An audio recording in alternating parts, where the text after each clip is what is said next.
Welcome to Dhere Shikshan Sanstha Satara's Rose Project 2021-22 of 11 Science, which is conducted by Yashwantrao Chauhan Institute of Science, Satara. My name is Dhere Madam, and this is the fifth lecture of the gravitation. In previous lecture, we have studied the point, for example, gravitational potential and gravitational potential energy, then gravitational potential energy, connection of potential energy formula with mgh, then concept of potential. After that, escape velocity and Earth satellite. Then today we have to study next point here, launching of satellite. Yeah, we know that satellites are launched in Earth's orbit. So for the projection of artificial satellite, it is necessary that satellites should have certain velocity and minimum two-stage rocket. Okay, मला satellite launch करायचं आहे, त्यासाठी काय हवंय तर एक certain व्हेलॉसिटीनं तो move झाला पाहिजे. आणि दुसरं, it should have two stage rocket. Single stage rocket is not sufficient because when fuel in the first stage of the rocket is ignited on the surface of Earth, it raises the satellite vertically. म्हणजे ज्यावेळेला मी पहिल्या stage मधलं rocket पहिल्या stage मधलं fuel ज्यावेळेला burn होईल त्यावेळेला तो सॅटेलाइट व्हर्टिकल डायरेक्शन मध्ये मूव्ह होतो. And the velocity of projection is normal to the surface of earth with vertical velocity. मग इथं जो सॅटेलाइट आहे तो व्हर्टिकल व्हेलॉसिटी मध्ये जो आहे तो मूव्ह झालेला पाहायला मिळतो. If this vertical velocity is less than escape velocity, जे कन्सेप्ट आपण पाहिली होती की the minimum velocity with which that object should be projected so that it can go out of the Earth's gravitational field. जर ती vertical velocity less than that escape velocity असेल, then it will comes back to the Earth. ती Earth वरती पुन्हा return येईल. And if the velocity is greater than escape velocity, then it can cross the Earth's gravitational influence. जर जास्त असेल तरच तो Earth's gravitational influence ला क्रॉस करू शकतो. And hence launching of satellite in an orbit around the Earth cannot take place by using single stage rocket. It requires minimum two stage rocket. Concept पहा, launching of satellite मध्ये minimum two stage rocket is required. का तर first stage of rocket जर मी consider केलं, when it is ignited, then that satellite will reaches to the certain maximum height. But for circular motion, again we require another stage of rocket. So in detail we have to study launching of satellite. With the help of first stage of rocket, satellite can be taken to a desired height. एका ठराविक height पर्यंत आपण सॅटेलाइटला नेऊ शकतो above the earth surface. Then the launcher is rotated in a horizontal direction. हा concept एक आपण काय करू शकतो की ज्या वेळेला मी first stage of rocket ignite करेल त्यावेळेला ते जे सॅटेलाइट आहे ते डिझायर्ड हाईट पर्यंत पोहोचतं. ओके, म्हणजेच मी सपोज काय कन्सिडर केलं की इथून मी अर्थ सरफेस वरून कन्सिडर केलं तर तो सॅटेलाइट एका डिझायर्ड हाईट पर्यंत पोहोचतो. कधी? By using first stage of the rocket. Then the launcher is rotated in horizontal direction. म्हणजे तो जो लॉन्चर आहे तो हॉरिझॉन्टल डायरेक्शन मध्ये रोटेट केला जातो. किती मध्ये? 90 डिग्री मध्ये, युजिंग रिमोट कंट्रोल. ओके, म्हणजे खालून अर्थ वरून रिमोट कंट्रोलने जो लॉन्चर आहे तो हॉरिझॉन्टल डायरेक्शन मध्ये रोटेट केला जातो. And the first stage of the rocket is detached. त्याचं पहिली स्टेज जी आहे की ज्याच्यामधलं फ्युएल बर्न झाले ते डिटॅच केलं जातं आणि ते डिटॅच केलेलं पुन्हा एखाद्या समुद्रामध्ये पाडलं जातं, प्री प्लॅन असतं आणि तिथं ते पुन्हा रिसिव्ह केलं जातं. Then with the help of second stage of rocket a specific horizontal velocity is given to satellite. तर सेकंड स्टेज ऑफ रॉकेट मधलं जे फ्युल आहे ते बर्न करून त्याला एक हॉरिझॉन्टल व्हेलॉसिटी दिली जाते and which is known as VH, that it can revolve in a circular path around the earth. कळते? म्हणजे इथं काय केलं की टू स्टेज रॉकेट यूज केलं होतं. With the help of first stage of rocket here satellite can be taken to desired height. एका ठराविक हाईट पर्यंत सॅटेलाइट नेलं जातं. Then launcher is rotated in horizontal direction. Horizontal direction मध्ये ते rotate केलेलं and also first stage of the rocket is detach from it. त्याच्यापासून ते डिटॅच केलं जातं. And then with the help of second stage of the rocket a specific horizontal velocity is given to it. त्याला एक specific horizontal velocity दिली जाते and by using that it can revolve in circular orbit around the earth. Then after that we have to give projection of satellite. आपण अर्थवरचं असणारं जे projection आहे ते आपण इथं कन्सिडर करतो. त्यासाठी डायग्राम तुमच्या समोर आहे. याच्यामध्ये आपण वेगवेगळे स्पेसिफिकेशन कन्सिडर केलेले आहेत. सो याच्यामध्ये जी आपण डार्क ब्लॅक कलरने रिप्रेझेंट केलेली आहे ती आपण अर्थ रिप्रेझेंट करतो. सो केस फर्स्ट मध्ये मी मगाशी सांगितलं होतं की फर्स्ट एक डिटॅच केलं गेलं आणि हॉरिझॉन्टल वेलॉसिटी मध्ये तो जो आहे सॅटेलाइट तो कंटिन्युअसली रिव्हॉल्व होतोय. सो पहिली कंडिशन आहे VH is less than VC, that is horizontal velocity is less than critical velocity. एक पर्टिक्युलर वेलॉसिटी आपण यूज करतोय. then the orbit of satellite is an ellipse with the point of projection as an apogee. दिसतंय. आता याच्यामध्ये मी काय केलं की इथून हा सॅटेलाइट लॉन्च केला. मी कंडिशन काय ठेवली आहे, horizontal velocity is less than critical velocity. मग अशा वेळेला काय होते की मला ऑर्बिटचा जो शेप आहे तो कसा मिळाला रे, इलिप्टिकल मिळाला. आणि अर्थ कुठे, ऍट वन ऑफ दी फोकाय वरती. आणि हा जो प्रोजेक्शनचा पॉइंट आहे ज्याला आपण एस बोलतो तो कुठे रे, ऍपोजीला आहे. तो ऍपोजी आपण बोलतो which is farthest from the अर्थ. आठवते सुरुवातीलाच पेरिहेलियन ऍपहेलियन स्टडी केलं होतं तसंच, फक्त आपण वर्ड वेगळे यूज करतोय. याच्यामध्ये हा जो आहे तो अर्थ पासून कसा आहे रे, फार्देस्ट पॉइंट आहे आणि या साईडला जो आहे तो नियरेस्ट पॉइंट कन्सिडर करतोय. As a result it loses energy due to non conservative force. त्याला सफिशियंट फोर्स नाहीये त्यामुळे तो जो आहे तो एनर्जी लूज करतो and spirals down to the earth. तो जो आहे तो अर्थ वरती पुन्हा रिटर्न पडतो. कंडिशन पहा, horizontal velocity is less than critical velocity. तो कुठे रे की त्याचा जो पॉइंट ऑफ प्रोजेक्शन आहे तो अपोजीला आहे and the earth at the one of the foci. आणि तो एनर्जी लूज करतो due to non conservative force मुळे, non conservative force of air and spiral down to the earth. Clear. Then second condition, when horizontal velocity is equal to critical velocity. Okay, एक particular velocity की ज्याने आपण ते move केल्यानंतर ते circular orbit perform करते. आता मी ती व्हॅल्यू दिली आहे VH is equal to VC. Then satellite moves in stable circular orbit. हे सेकंड दिसते, सर्क्युलर ऑर्बिट आपण रिप्रेझेंट केली आहे. तर या सेकंड सर्क्युलर ऑर्बिट मध्ये तो कंटिन्युअसली रिव्हॉल्व होतो. So when VH is equal to VC, that is horizontal velocity is equal to critical velocity, then satellite will move in a stable circular orbit around the earth. Clear. Then third condition, when horizontal velocity is greater than critical velocity but less than escape velocity. दोन वेगळ्या concept आहेत. Critical velocity मध्ये तो काय करतो, circular orbit मध्ये move होतोय आणि इस्केप वेलॉसिटी मध्ये तो अर्थ ग्रॅव्हिटेशनल फील्ड सोडून बाहेर निघून जातोय. आपण दोघांच्या मधली वेलॉसिटी कन्सिडर केली. That is horizontal velocity is greater than critical velocity and less than escape velocity. Then again satellite moves in elliptical orbit around the earth. ही जी दुसरी दिसते elliptical orbit त्याच्या अबाउट तो सॅटेलाइट जो आहे तो मूव्ह होतोय with the point of projection is at a perigee, that is the point closest to the earth. हा जो पॉइंट आहे तो पॉइंट कुठे आता, पेरिजीला आहे. That is the point which is closest to the earth. तो पॉइंट अर्थच्या जवळ आहे. मगाशी तो कुठे होता रे, ऍपोजी आपण बोलत होतो, फार्देस्ट फ्रॉम दी अर्थ. कुणासाठी, फर्स्ट इलिप्स साठी. आता मी हा थर्ड नंबरचा इलिप्स कन्सिडर केलाय. त्यावेळेला तो कुठे आहे रे, की तो जो प्रोजेक्शन पॉइंट आहे it is farthest point, it is closest point from the अर्थ. अर्थ पासून आपण तो क्लोजेस्ट पॉइंट कन्सिडर करतोय आणि याच्यामध्ये जो आहे तो आपण या पद्धतीने इथं रिप्रेझेंट केलं की तो जो आहे तो इलिप्टिकल मोशन परफॉर्म करतोय.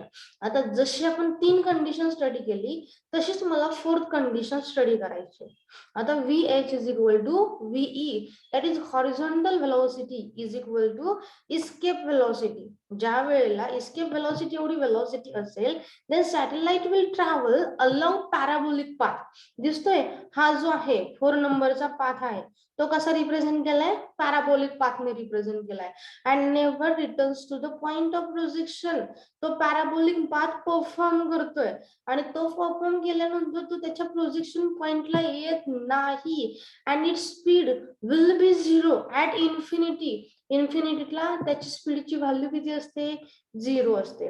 आता आतापर्यंत जे आपण 3 पाहिले हे कसं परफॉर्म करत होतं इलिप्टिकल ऑर्बिट, तो प्रोजेक्शन पॉइंटला रिटर्न येत होता. देन सेकंड वाला तो पण सर्क्युलर मोशन परफॉर्म करत होता, it comes back to the projection point.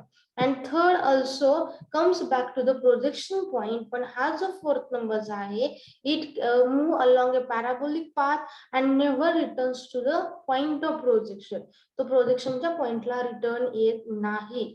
त्यानंतर लास्ट कंडिशन आहे VH is greater than V, that is horizontal velocity is greater than escape velocity. आता बघा तो इस्केप वेलोसिटीच्या बाहेर गेलाय, then satellite escapes from the earth gravitational influence of the earth. मग काय होतंय की जर हा हॉरिझॉन्टल वेलोसिटी इस्केप वेलोसिटी पेक्षा जास्त असेल तर तो सॅटेलाइट जो आहे तो अर्थच्या ग्रॅव्हिटेशनल इन्फ्लुएन्स मधून बाहेर निघून जातो and traversing a hyperbolic path. म्हणजे फर्स्ट नंबरला आपल्याला मिळाला elliptical, second number circular, third number elliptical, fourth number parabolic and fifth number hyperbolic.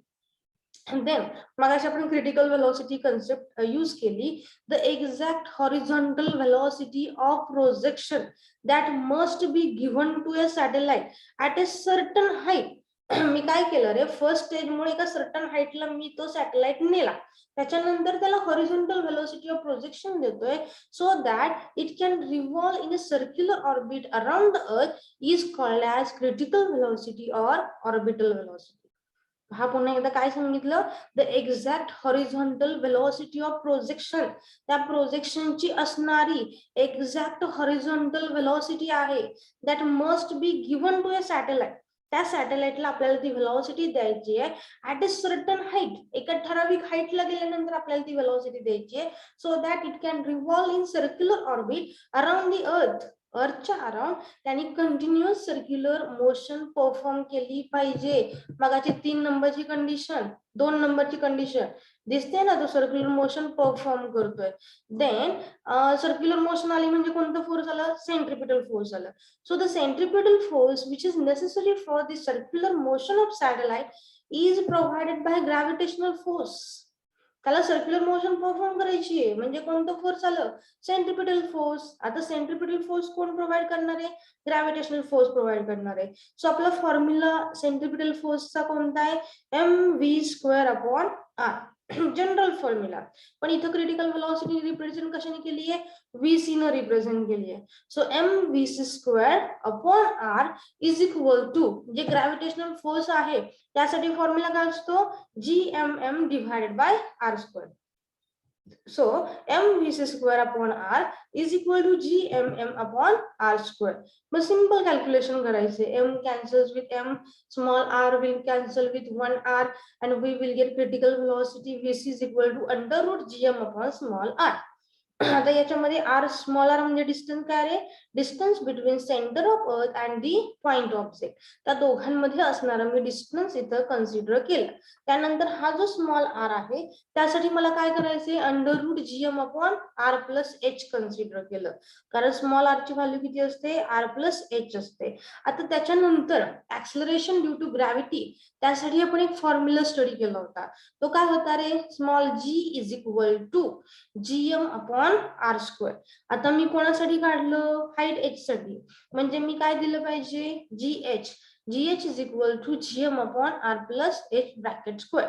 मग इथं सिंपल कॅन्सल केलेले आहेत व्हॅल्यू आणि मला इथं मिळते g is equal to √gh in bracket r+h. या स्वरूपात मला VC साठी फॉर्म्युला मिळाला. And thus critical speed of a satellite is independent of the mass of the satellite. आपला फॉर्म्युला काय, VC is equal to √gm/r then again √gh into r+h. याच्यामध्ये कोणत्या quantity involve आहेत, एक आहे ग्रॅव्हिटेशनल कॉन्स्टंट, दुसरा mass of the earth, then small r it is distance, sorry, it is gh, that is the acceleration due to gravity at height h. म्हणजे बाकीच्या व्हॅल्यूवरती depend आहे, पण critical speed of a satellite is not depend on the mass of the satellite. मी इथं कुठेही small m symbol use केलेलं नाही. म्हणजे तुम्ही छोटा सॅटेलाइट यूज करा, मोठा सॅटेलाइट यूज करा, but critical velocity will remains constant. आणि स्पेशल केसमध्ये satellite is revolving close to the surface of earth. मी अर्थच्या सरफेस पासून जवळून तो सॅटेलाइट रिव्हॉल्व होतोय अशी कंडिशन कन्सिडर केली. मग तशी जर कंडिशन असेल तर मी काय बोलणार, here capital R which is radius of earth is very very greater than height. then in this case r plus h is nearly equal to r. मग VC ची व्हॅल्यू किती मिळाली, under root GM upon r. ही VC ची असणारी आपल्याला इथं value मिळाली. आणि पुढे आपण काय देतोय, अंडर रूट. आता हे जे GM अपॉन r होतं, जसं मगाशी मी इथं फॉर्म्युला यूज केला तसंच मला इथं घ्यायचंय. So under root GR square upon r. Clear ना, GM upon r is equal to under root GR square upon r and is equal to under root GR. म्हणजे मगाशी जो VC साठी formula under root GH in bracket R plus H होता, तोच मला जर तो अर्थच्या सरफेस जवळून रोटेट होत असेल तर मला मिळते VC is equal to under root GR. या स्वरूपात फॉर्म्युला मिळतोय. नेक्स्ट आहे वेटलेसनेस इन सॅटेलाइट. जर आपण सॅटेलाइट मध्ये कन्सिडर केलं, तुम्ही सगळ्यांनी व्हिडिओही पाहिलेले असतील की याच्यामध्ये हे जे ॲस्ट्रॉनॉट असतात ते फ्लोट म्हणजे जसं ते हवेमध्ये उडत असतात. ठीक आहे, म्हणजे जसं आपण नॉर्मल कंडिशन मध्ये आपण अर्थवरती स्टेबल असतो तशा पद्धतीने ते स्टेबल राहत नाही. कशामुळे, तर weightlessness condition. So for an astronaut in a satellite the net force toward the centre of the earth will be always. आता आपलं जे नेट फोर्स आहे टुवर्ड द अर्थ ते किती असतं, mg असतं. क्लियर ना, कारण ते डाऊनवर्ड डायरेक्शन मध्ये ऍक्ट होतं. जर तो पर्सन तिथे सॅटेलाइट मध्ये प्रेझेंट आहे तर तो त्या सॅटेलाइट वरती mg एवढं फोर्स ऍक्ट करेल आणि पुन्हा त्या सॅटेलाइट कडून दुसरं फोर्स अपोजिट डायरेक्शन मध्ये जाईल. त्याला काय बोलतो आपण, नॉर्मल रिएक्शन. सो जे रिझल्टंट फोर्स तो अर्थच्या दिशेने करेल ते किती आहे, F is equal to mg minus n. मग in this case of a revolving satellite, the satellite is performing circular motion. The acceleration for this motion is centripetal. तो circular motion perform करतोय, म्हणजे acceleration कसं आलं, centripetal असतं. आणि ते centripetal acceleration कोण प्रोव्हाइड करते, तर acceleration due to gravity. Clear ना. मग याच्यामध्ये कंडिशन काय होते रे, की AD that is acceleration, ते d ची व्हॅल्यू जी आहे ती AD is equal to small g or the satellite in the state of free fall. म्हणजे जे ऍक्सलरेशन ड्यू टू ग्रॅव्हिटी आहे त्याची व्हॅल्यू पुन्हा बरोबर आली, AD बरोबर आली. आणि हे जे AD होतं ते काय होतं, नेट डाउनवर्ड ऍक्सलरेशन होतं. Thus the net force acting on the astronaut will be F is equal to mg minus MAD. आता याच्यामध्ये हे नॉर्मल रिएक्शन होतं. नॉर्मल रिएक्शन साठी फॉर्म्युला कोणता दिला, MAD असा दिला. AD ची व्हॅल्यू पुन्हा बरोबर आहे, G बरोबर आहे. मग mg minus mg, answer 0. So apparent weight will be 0. कळतंय, कारण जे नेट डाउनवर्ड डायरेक्शन मध्ये फोर्स ऍक्ट होणार आहे त्याची व्हॅल्यू किती आली, 0 आली. And therefore he feel weightlessness in satellite. Then we have to give time period of satellite.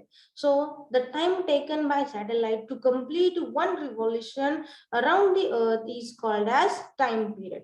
त्या सॅटेलाइटला एक रिव्हॉल्युशन कंप्लीट करण्यासाठी जो काही टाइम रिक्वायर आहे त्याला आपण बोलतो time period of satellite. So critical velocity is equal to, मला व्हेलॉसिटी हवी आहे, मग regular formula distance divided by time.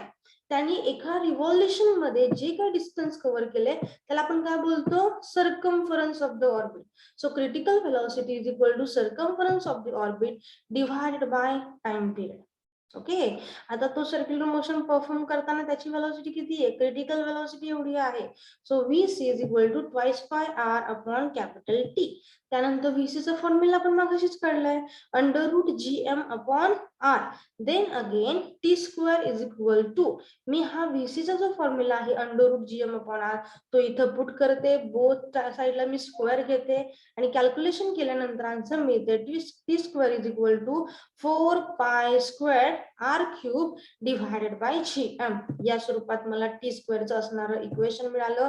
आणि मग त्यावरून आपण पुढे सांगतोय की here pi square is constant, capital G is constant, then capital M which is mass of the earth, it is also constant. So T square is directly proportional to R cube.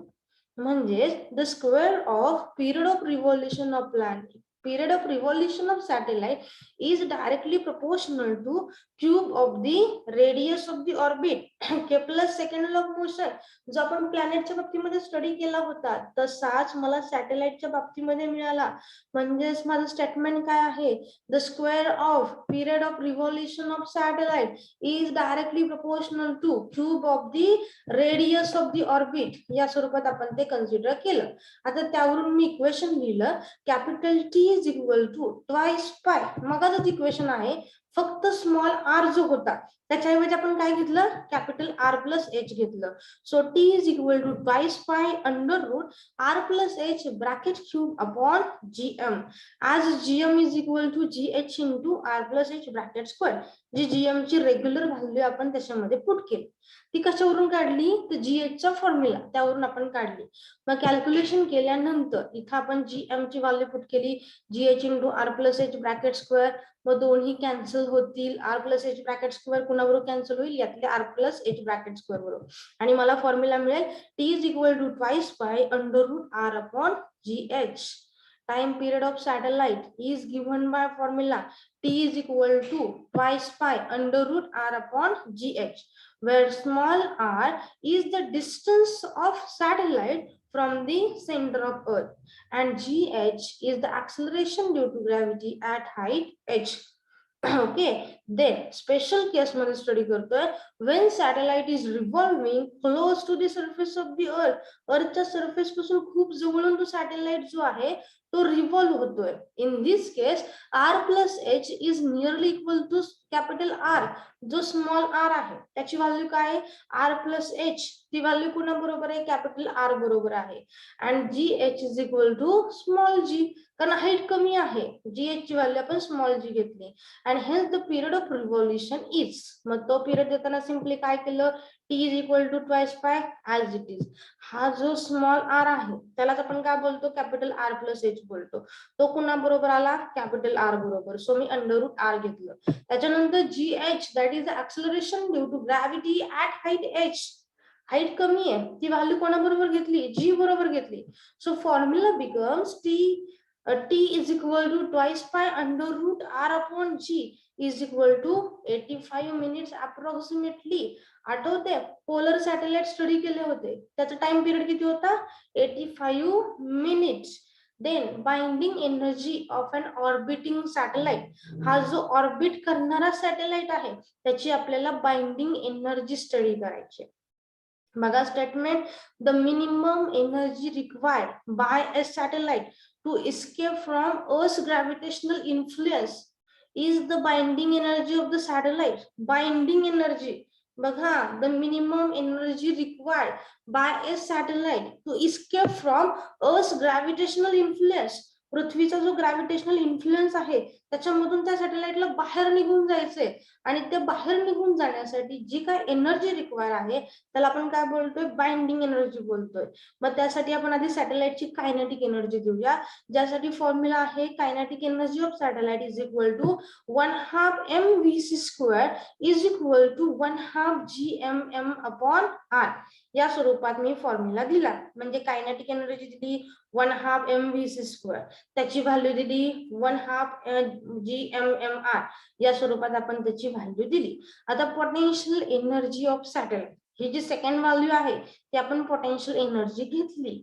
पण त्याच्यामध्ये हा जो portion आहे, तर potential energy of satellite जर मी घ्यायला गेले तर व्हॅल्यू कशी येते, gravitational potential into mass of the satellite. म्हणजेच हा कायनेटिक एनर्जी साठी फॉर्म्युला आहे, दुसरा मी पोटेन्शियल एनर्जी साठी घेतला. So gravitational potential into mass of the satellite, आपल्याला माहिती आहे ग्रॅव्हिटेशनल पोटेन्शियलचा फॉर्म्युला आहे मायनस जीएम अपॉन आर. मी त्याला मल्टिप्लाय कितीने केलं, मास ऑफ द सॅटेलाइटने केलं. स्पेसिफिकेशन वरती मी एक्सप्लेन केले, पुन्हा एकदा सांगते. Small M mass of the object, इथं आपण काय घेतोय, ऑब्जेक्ट सॅटेलाइट घेतोय. Capital M is the mass of the earth, capital R which is the radius of the earth, small H is the height of the object and small r is the r plus h which is the radius of the orbit. Clear. आता मी potential energy काढली, त्यासाठी मी काय दिलं, minus GMM/R. आपण नेहमी minus sign use करतो. आता मला टोटल एनर्जी हवी आहे, kinetic energy plus potential energy. मग 1/2 GMM/R मायनस GMM/R हे जर केलं, मला आन्सर किती मिळालं, मायनस 1/2 GMM/R. या स्वरूपात मला टोटल एनर्जीची व्हॅल्यू मिळाली. आता ते झाल्यानंतर पुढे आपण काय बोलतोय, here negative sign indicate that satellite is bound to the earth. याच्यामध्ये काय होतंय रे, की मी निगेटिव्ह साइन यूज केले. कशामुळे यूज केले, तर ते जे सॅटेलाइट आहे ते कुणाबरोबर बाउंड आहे, तर ते आपण अर्थ बरोबर बाउंड आहे असं कन्सिडर करतो. And due to which value of total energy will becomes equal to minus 1/2 GMM/R. Clear? Then minimum energy to be supplied to unbind the satellite is 1/2 GMM/R. And this is the binding energy of satellite. Clear? याच्यामध्ये simply काय केलं, तर minimum energy required by a satellite to escape from the earth gravitational influence. अर्थच्या gravitational influence मधून त्याला बाहेर जायचंय. मग ते जाण्यासाठी जे काय एनर्जी रिक्वायर्ड आहे त्याला आपण बाइंडिंग एनर्जी असं बोलतो. मग कायनेटिक एनर्जीचा फॉर्म्युला दिला 1/2 mvc². त्याची व्हॅल्यू काय झाली, VC ची व्हॅल्यू तिथे पुट केली, सो मला मिळालं 1/2 GMM/R मिळालं. देन पोटेन्शियल एनर्जीचा फॉर्म्युला दिला, दोघांची ऍडिशन, सो टोटल एनर्जी मिळाली. साइन निगेटिव्ह आहे because satellite is bound to the earth due to gravitational force of attraction. आणि मग जी मिनिमम एनर्जी जी आहे ती आपण इथं सप्लाइड करतो अनबाइंड सॅटेलाइटला, आणि मग ती जी व्हॅल्यू आहे ती दिली plus 1/2 GMM/R. And this is the binding energy of satellite. Okay, so this chapter, तो जो चॅप्टर आहे तो इथं कम्प्लीट होते. थँक्यू. स्टॉप करते.